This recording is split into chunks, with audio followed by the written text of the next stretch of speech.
There are hundreds of species of birds you will find in coastal Florida.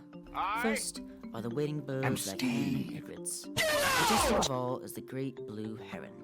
You'll also find a little blue heron and a tiny green heron. As for egrets, there's the beautiful snowy egret.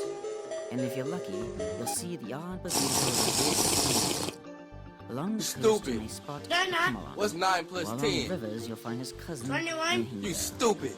On the Tutto island Freddy San Diego, Fazbear? you can't miss the large sandhill cranes. The Florida coast is also home to new birds like a national symbol called Help me! osprey. Help Different me! times of the year, there are also hundreds of species of ducks migrating through the state. Many species do call the state home, like the spectacularly colorful wood duck. Whether it's wading birds, birds of prey, or ducks, you'll find hundreds of birds that are birding along coastal Florida.